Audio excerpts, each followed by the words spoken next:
Welcome to the Healthy Heart Show, where we pull back the curtain on conventional medicine and dive into the root causes of cardiovascular health. If you are concerned about high cholesterol, high blood pressure, heart attacks, stroke, or atrial fibrillation, this is the place for you. We will provide natural heart information that will help you prevent, treat, and reverse any ailment, leaving pills and procedures out of the picture. Here are your guides to holistic heart health, board-certified cardiologist and Amazon best-selling author, Dr. Jack Wolfson, and natural heart doctor, naturopathic physician, Dr. Lauren Lattanza.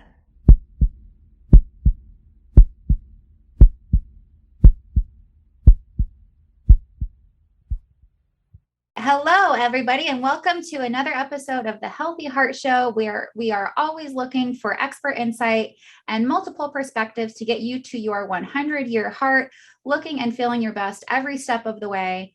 I am so excited to bring you today's guest as we're going to be talking about intermittent fasting, gut health, and improving your energy. We have Amy Shah, MD. She is a double board certified medical doctor and wellness expert specializing in food allergies, hormones, and gut health. With training from Cornell, Harvard, and Columbia, she helps busy people transform their health using cutting-edge nutritional and medical science. Her proven techniques to heal inflammation utilize the power of the microbiome to help digestion, obtain natural hormone balance, and heal food sensitivities. In addition to Dr. Shah's clinical work, she has written the book called I'm So Effing Tired, resonates deeply within all of us. And she has created AmyMDWellness.com, where she is especially well known as an expert on intermittent fasting for women.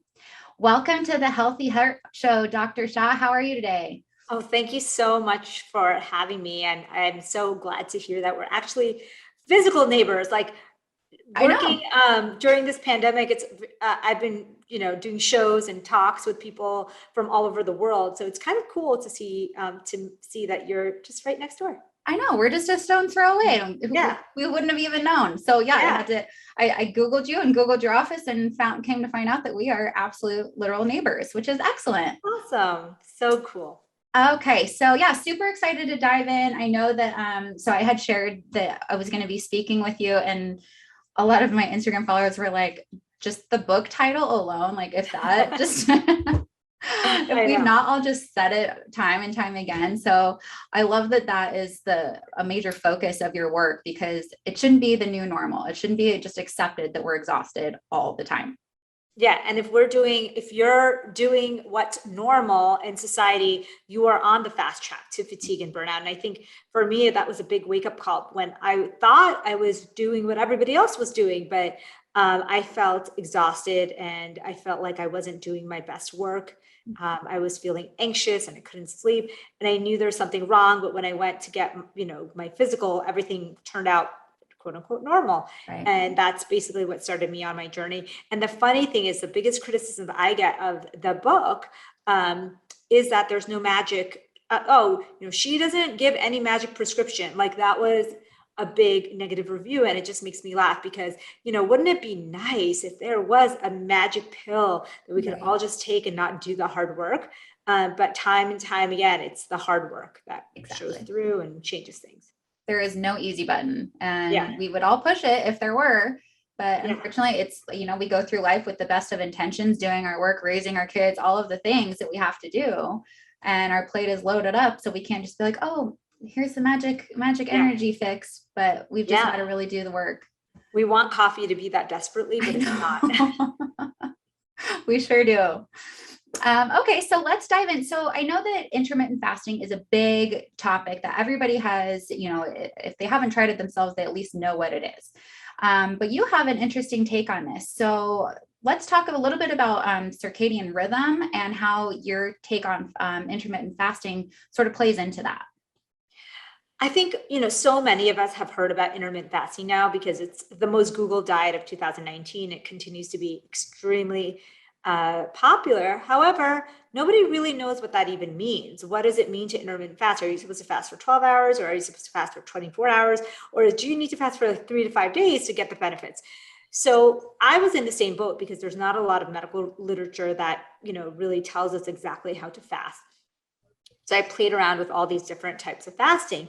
And what I found from my personal experience and from what I was reading matched that was that the easiest form of fasting that gave me the best results was something called circadian fasting. And the reason why I think that was the case is, one, I'm really, really busy. I'm time strapped. It's really difficult for me to do long fasts without taking off from work or, from being a mom. And so I chose overnight fasting, which is, sounds like, well, aren't we all supposed to be overnight fasting? Well, no, most Americans are eating 16 hours a day, leaving only 8 hours of fasting time. So even if you were going to stretch that out to 12 hours, you call that that's when circadian fasting starts.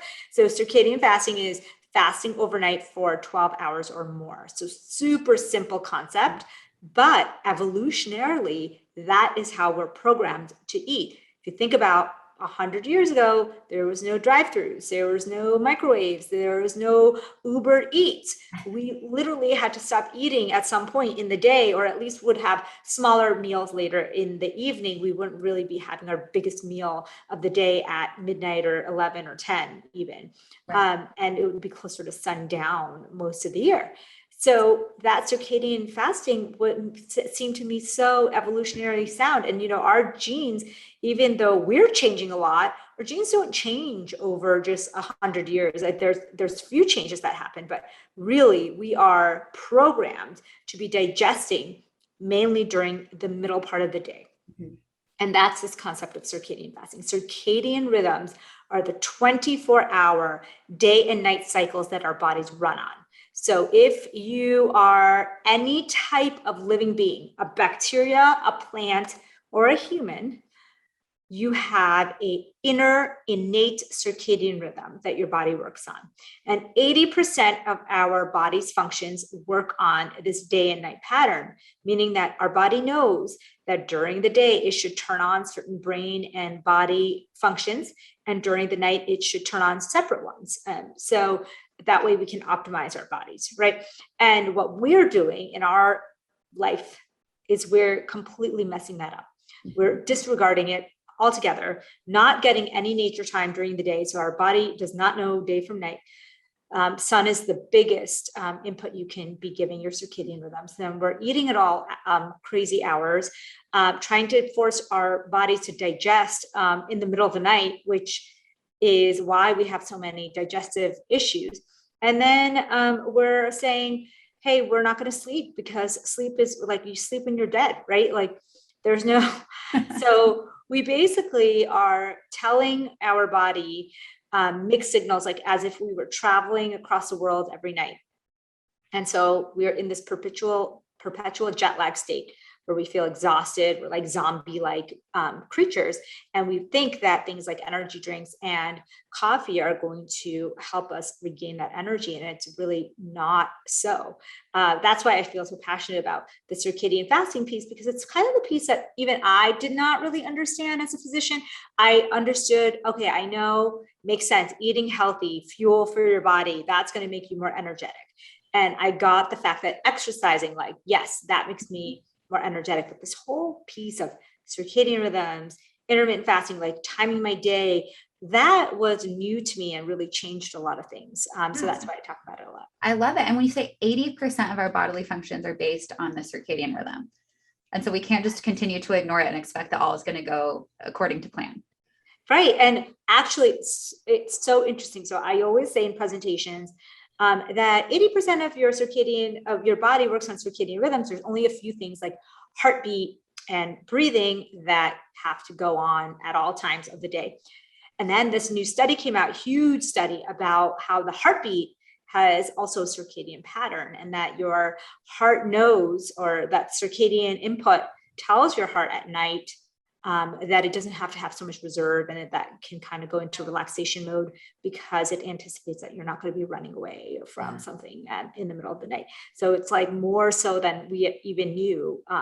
That's how much circadian rhythms affect our bodies. And it's just going to continue to come out more and more. I mean, we're learning more about the light exposure, the blue light versus the orange or yellow light. Yes. All of that just plays into, I mean, even hormone function. Exactly. Hormonal function is definitely on a circadian pattern. Yes. So how would intermittent fasting or circadian rhythm fasting vary for women in particular? Yeah. This is the $1,000,000 question, right? Because we know anecdotally, we see articles about it. We see bloggers talking about how intermittent fasting ruined their life. And this is how I explain it. It's akin to exercise. When women athletes over exercise, we see this all the time, right? Without a recovery period, they don't get their periods. They skip their hormonal cycle. Their hormones become very imbalanced and they lose fertility.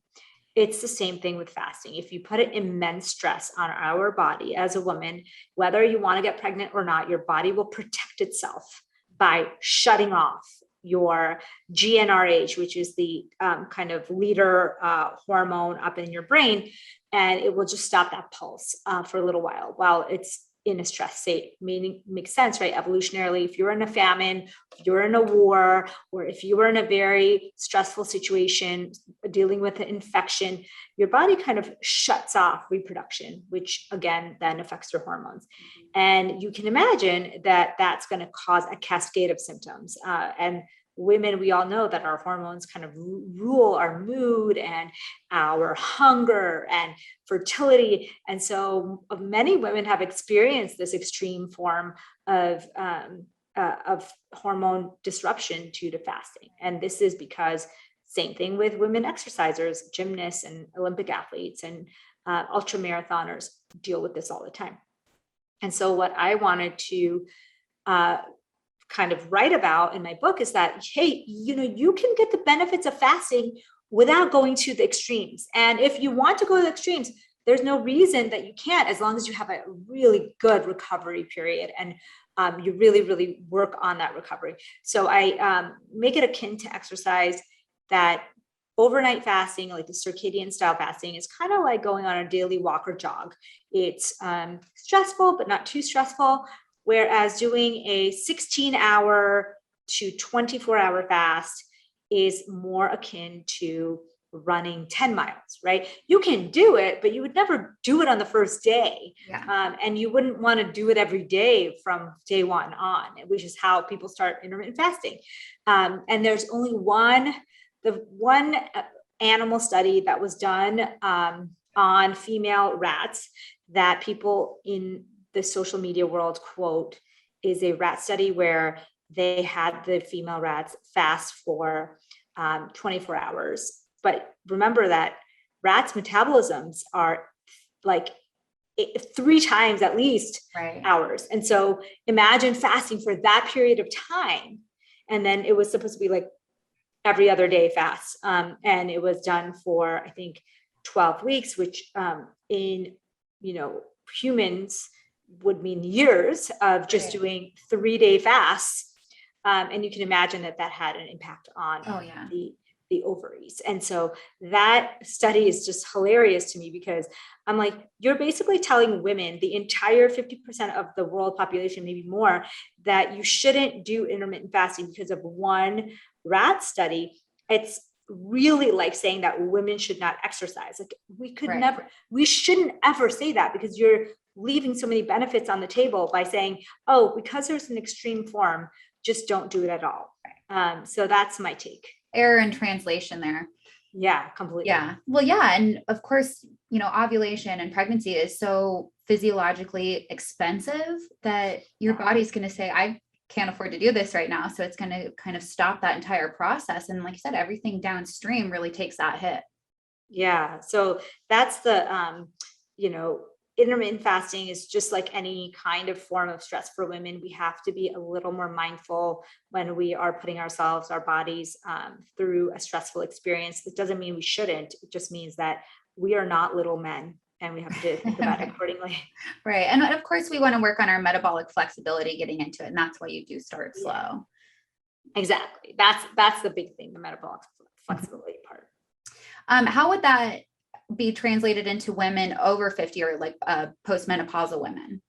The best thing about postmenopausal women for, you hear all these bad news, but the good news is that you're no longer going to have to deal with that wiring of GnRH shutting off in times of stress. Your body kind of, is no longer producing or just very, very barely producing those hormones. So you have less of a flux every month, and you're able to do things that you weren't able to do before, like intermittent fasting for longer periods of time without having the repercussions.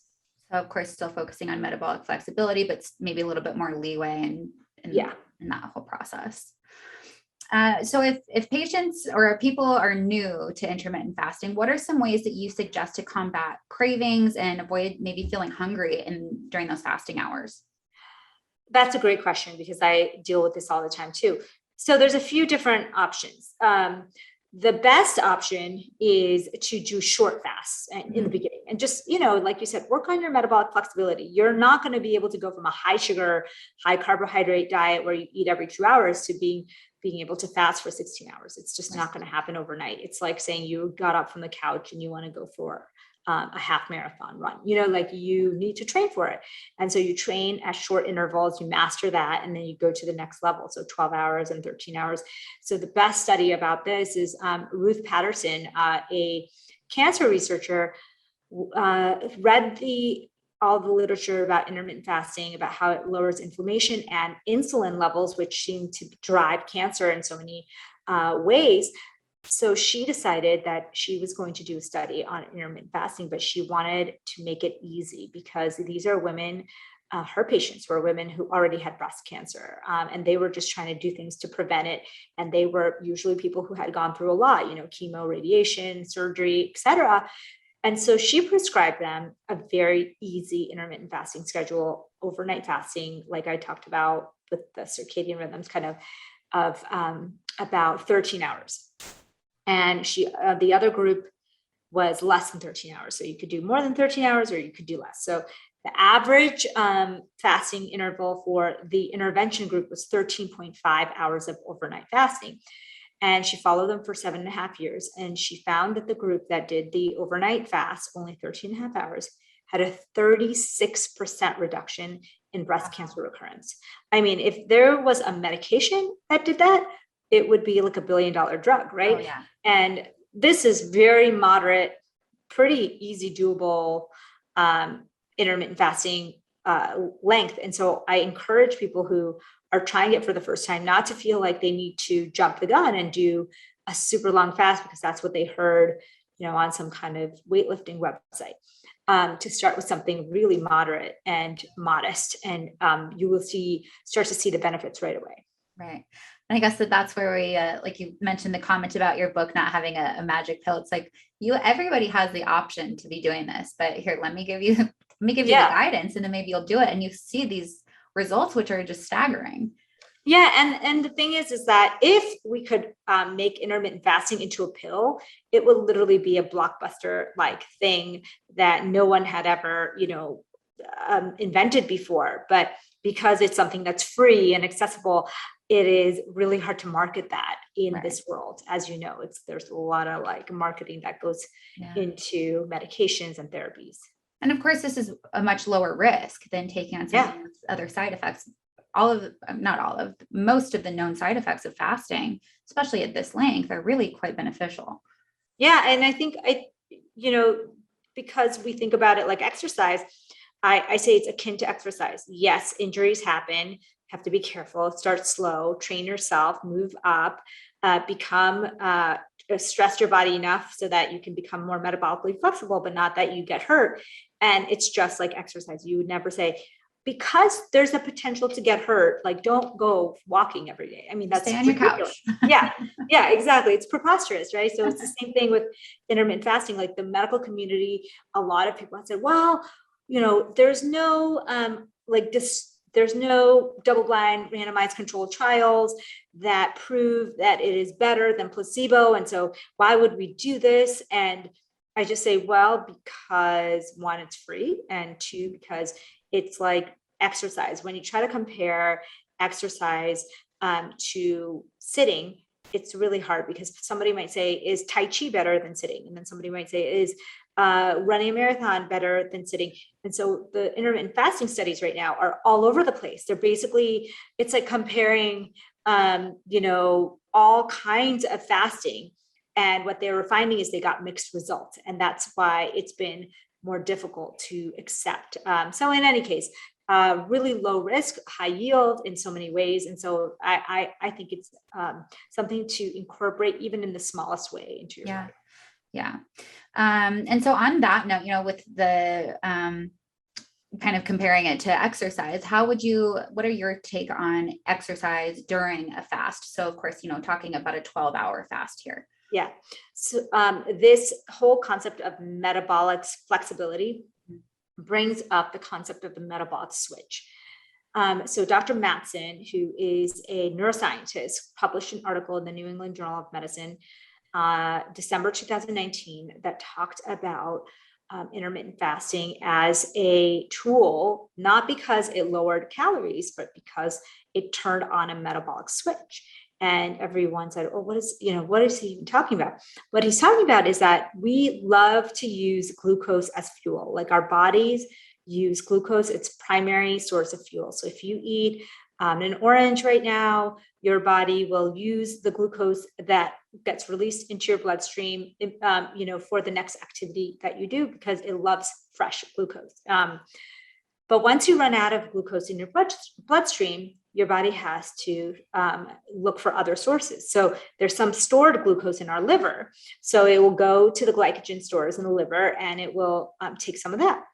And then it runs out of that, and then that's it. So basically, either you have to eat and replenish your glucose stores again, or the body has to make a switch. And this metabolic switch naturally happened every night for thousands of years.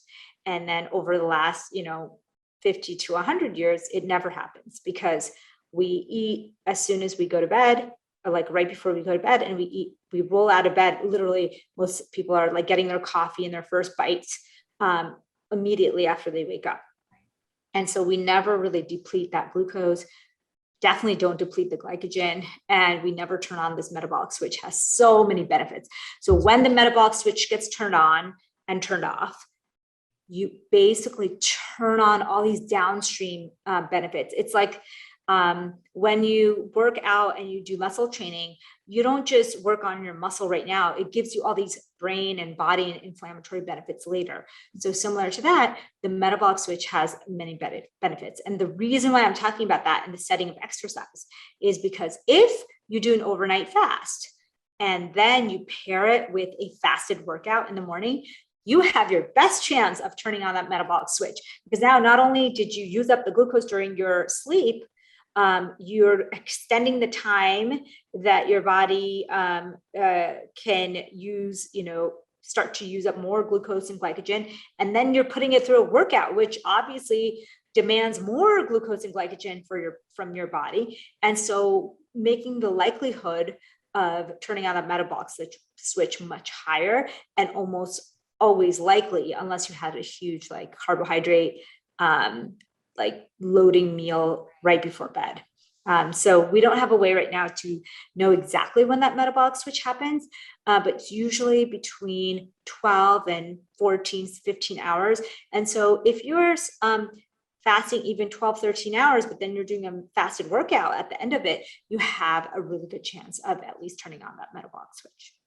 I think there's maybe some fear surrounding that it's like, oh no, I have to eat something before this workout. I'm not going to have enough energy to get through my class or my walk or my run or whatever that might be. But I think that for those that have worked up to at least this 12-hour fast and then they go into a workout, be pleasantly surprised about how responsive your body is and how resilient you really are. Yeah, absolutely. I think in the beginning, I was only able to do yoga or walking in the morning fasted. And then because people tell me all the time, like, oh, how would you work out fasted? It's really hard in the beginning because it's like this mindset shift. But then once you get used to it, you'll go from taking a walk or doing a small yoga class to be able to do a full workout. Right. Yeah. And I love how you especially focus on like outdoor exercise and, getting that sunshine piece into the circadian fasting and like doubling down with the meal timing and the sunshine exposure. So really taking all of that into account. Yeah, that's, sun, we have a sun deficiency in our world. Like we don't get enough nature time, which has been proven to improve health outcomes. We don't get enough input for our circadian rhythms. We luckily, Lauren and I, we live in a place where we could literally get like natural light almost all times of the year. And people still don't take advantage of that. So it's just because I think there's a lack of education around it, even in the medical field. So hopefully things will change soon. I hope so. And I think people really underestimate the power of the sun, even though you and I feel it's like sometimes we live on the surface of the sun. Yeah. But I'm sure in clinic, you and I both still see, vitamin D deficiency all over the place, and poor sleep. And because we're just not utilizing that, and we're not harnessing the power of nature. Yeah, I definitely take my vitamin D for sure. Yeah. The Healthy Heart Show will be right back after we take this quick break to hear from our sponsor. Would you like to drink great tasting coffee that's also good for your heart health? Cardiology Coffee is your answer. This 5-star rated coffee is delicious. It's a gourmet coffee that begins with whole organic beans, hand-selected and carefully roasted. It's tested and certified to be free of pesticides, mold, and other toxins. Cardiology Coffee is great for your heart, and you're going to love how it tastes. Order now online at cardiologycoffee.com. Now back to the Healthy Heart Show. And so we had alluded to the title of your book, I'm So Effing Tired, and how, and then we got into talking about circadian rhythm and fasting. So how does, diet and fasting, all of that play into energy level? Diet. So it's really hard because we never learn the connection between food and energy. Mm-hmm. But here's the crux of it. Our brain and our gut are connected, meaning that if your gut is inflamed and tired and unhappy, your brain will be inflamed and tired and unhappy. If your gut is experiencing some kind of imbalance, your brain will feel it and act accordingly. And so energy is a direct, the feeling of being energized and alert is a direct reflection of what's happening in your gut. So much so that I tell this a story of a study where they took schizophrenic mice and they transplanted those mice, the gut bacteria from those mice into mice that did not have schizophrenic traits at all. They did nothing else, no change in medication or brain cells, nothing else. They just changed the microbiome, and the normal mice that received the schizophrenic bacterium became schizophrenic. Wow. And so it's just illustrative of how what's happening in our gut is what's happening in our brain, and vice versa. I mean, we think of it as two completely separate entities, but it's actually one entity. And this gut-brain axis is one that is just starting to get a lot more attention over the last few years. But to me, now I understand it is like connected in the way that a tree is connected to its branches and leaves. Like it's not two separate things with like peripheral nerve cells, like maybe I realize that it's literally like this tree behind me, like this, the base is the gut and the top is the brain. It's one entity. And so when you are eating or not eating well, your brain will reflect that. And so you might not be able to think as clear on a day after you ate really poorly. Brain fog, fatigue, and bloating all go together, right? So it just goes to show that we treat energy as something that we need to deal with in our brain, but this is really something that we need to deal with as a full body overhaul. Yeah. All healing starts in the gut. We say it time and time again, and it sounds so cliche, but it really is. And like you mentioned, these fecal transplant studies that continue to come out are just so incredible every single time. And I'm continually mind blown by the results that they find. It's literally mind blowing and transformational what you can do to your body by I mean, it's weight loss, weight gain, depression, anxiety, like it's just on every single level. I mean, just by assessing the gut and impacting the gut alone. Yeah, absolutely. It is. It's just in its infancy. Yeah. So what are some ways that you suggest to your patients to improve upon their microbiome? Of course, we want to, get rid of some processed foods and, clean up the diet altogether. But how would you get patients started? Yeah, the first thing, if you were going to do nothing else, do the circadian fasting that we already just talked about. Really giving your bacteria a time to sleep and do their repair, restorative functions, because they have circadian rhythms too, and they live in our body. And these, critters that live in our gut, they have personalities, and they actually have food interests, tastes that they like, and they love to eat fiber. They love to eat especially prebiotic fiber, which I'll get into what that is, but all fiber. So what that means is when we became industrialized and richer as industrialized world, we started to separate the fiber from the fruit and the fiber from the vegetables, just to make it easier to digest. And so what ended up happening is bread became completely devoid of fiber, and juices were much more popular than eating the fruit, and vegetables were too much to chew. So, you just ended up not using them at all. And what happened is 97% of Americans stopped eating fiber. That's the amount of Americans that don't eat the adequate levels of fiber. And we think it's convenient, right? Because now we can eat faster, our bodies can digest it faster. But really, we had no idea what a detriment it was going to be to that gut-brain axis. So if you do nothing else, circadian fasting, if you do something second, it would be to overhaul your diet to include fiber. And of course, that goes hand in hand with removing the processed on ultra refined foods, because those are the foods that the fiber is taken out. You would never in the wild find a tree full of sugar cubes or pure, sugar. You would find fruit, and fruit is great because it has fiber in it, which balances out the insulin spike. So we basically have created a world where we are starving these beautiful gut bacteria that are the armies for our bodies.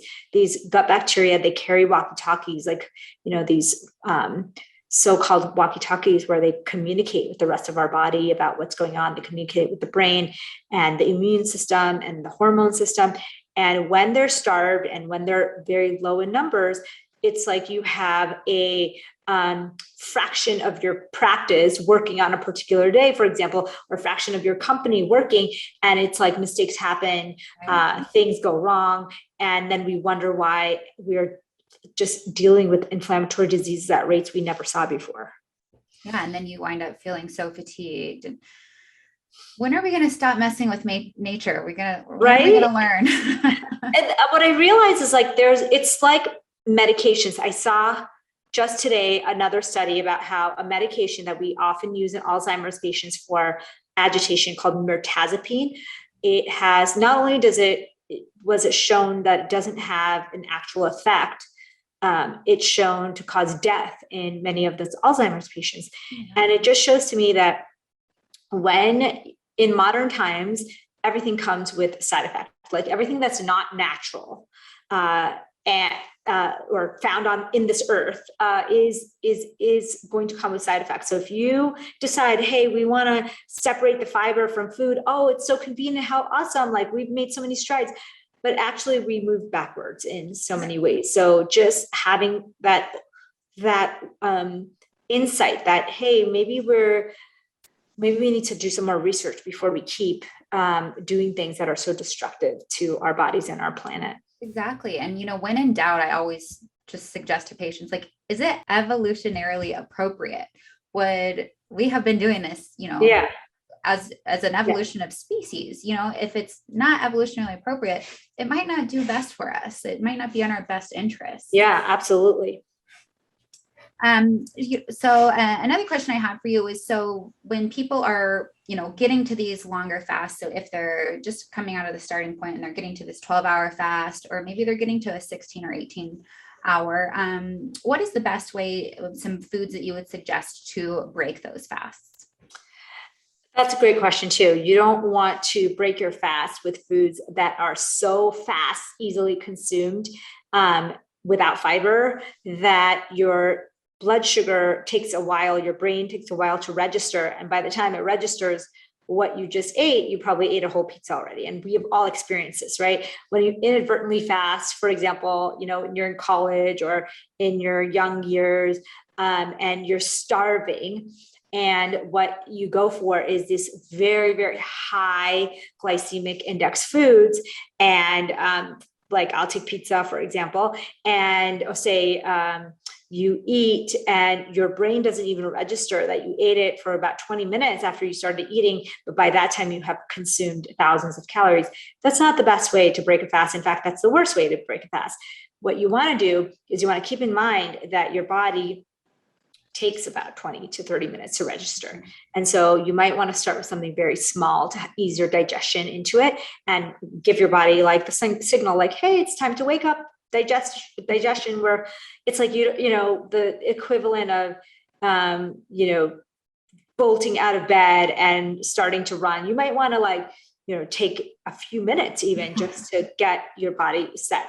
So I usually break my fast with a chai. And the reason I like chai is that tea, it combined with spices, is one of the most healing foods on the planet. When you look at longevity studies, tea has high amounts of polyphenols. And then if you mix it with cinnamon and cardamom and ginger and black pepper, these are things that in Ayurveda were created to heal bodies. And now we're finding out thousands of years later that, yes, these are the most anti-inflammatory, beneficial spices that you could be having. And you can literally have it in a tea. And so I do that. Of course, you don't want to be putting tons of sugar in it, like a lot of people do if they're getting it from Starbucks or whatever. You want to do a sugar-free or a low sugar version. And then I usually break it with something like berries and nuts, or a scramble or a smoothie, and something that is light, because usually by the time I finish my fasted workout, I'm now getting ready and rushing to work. So I can't be eating like a full, huge meal. Usually have something light and small until lunchtime. So to work on, to give you like really concrete specifics for someone who might want to try this. So say you stop eating around 7:30 p.m., ideally the night before. Then you go to bed around 10. So you'll have a good 2 to 3 hours before bed with no food, significant food. You can have tea and coffee and a little bit of here and there. And then you wake up in the morning and you drink your water. You're allowed to have any black tea or coffee. And then you go for your fasted workout. And then that might already be, 9:30, or it may be somewhere around there. And then you shower or whatever. So you're breaking your fast around 9:30 or 10 to giving you like a full 14 and a half hours of fasting. And so when I do that, if it's like 9:30, 10:30, I'm usually just eating something small to hold me over until lunch. And so that's where the tea, the berries, the nuts, something that's lower sugar, higher fiber, and ritualistic is really, really helpful. Yeah. Kind of getting into a good pattern. Yeah. And I think that what I always like to remind patients is that if you become more metabolically flexible, then you won't become hangry between meals. You won't become, Yes. wake up shaky and yes. Kind of I think that metabolic flexibility piece is so interesting because it automatically happens when you start intermittent fasting. You cannot intermittent fast when you live on a every 2 hour sugar roller coaster. Yeah. You'll already find that even just fasting 12 hours is impossible in that situation. And so you have to start changing the way you eat and the contents of food that you eat to even be able to do an overnight fast. Exactly. If you're reaching for a bagel or a granola bar or a bowl of pasta or some, carbohydrate rich meal every, so frequently, you will, crash and become hangry. And if you start to be able to stretch that out, you'll feel more and more energy and improving your gut healing and so on and so forth. Absolutely. Well, awesome. So I think that we have so much great information from you. And I want one last question for you that we ask all of our interviewees before we get to where our listeners can find more about you is how do you live a heart healthy lifestyle? That's a great question. So in the spirit of this conversation, I believe that the best heart health comes from brain and body health. So it's not just about what you eat and what you're putting into your body. It's actually the other things you're putting into your body. What are you thinking? Like, are you dealing with your stress and what's going on in your mind and your heart and the non-food aspects of health, which are so overlooked? I was just talking to multiple people about how heart health in particular gets affected by brain and stress related disorders. And we really need to put more focus on daily lifestyle habits that help you de-stress, like nature time, like adequate sleep, like building in some kind of mindfulness. That's how I keep myself. Absolutely. Thinking holistically. Yeah, exactly. You're not just a heart, you're a whole lifestyle. You're a mother, a brother, whatever. Yeah. You're this whole person, and we have to address that and the mentality surrounding that. Absolutely. All right. So Dr. Amy, where can our listeners find more about you? Where can we buy your book? All of the things. Awesome. My book. Thank you so much for holding it up. My book is available on Amazon. It is available on Kindle, I read it on Audible. So if you like audiobooks, and then library, all of that stuff. So if you can't afford it, or if you aren't sure, you can check it out from your library.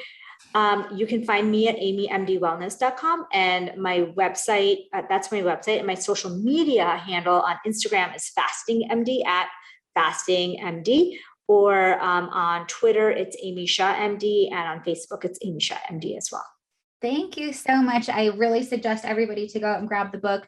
Give Dr. Amy a follow online. She shares very actionable items every day, and it's just been a privilege to follow your journey and a privilege to have you on our show today. Thank you so much for having me. I really appreciate it. All right. Well, you have a wonderful rest of your day, and thank you to listening to this episode of The Healthy Heart Show. That does it for today's episode. Thanks so much for listening to The Healthy Heart Show. Please help us get the word out by liking and subscribing to our podcast and our Facebook page, Natural Heart Doctor. Please show support for our podcast sponsor, Cardiology Coffee, your resource for organic, antioxidant-rich, mold and pesticide-free coffee shipped straight to your door. Learn more by adding @Cardiology Coffee on Instagram and visiting cardiologycoffee.com. This podcast provides materials for information and educational purposes only and should not be considered medical advice. We encourage you to contact your physician for any of the health issues discussed here.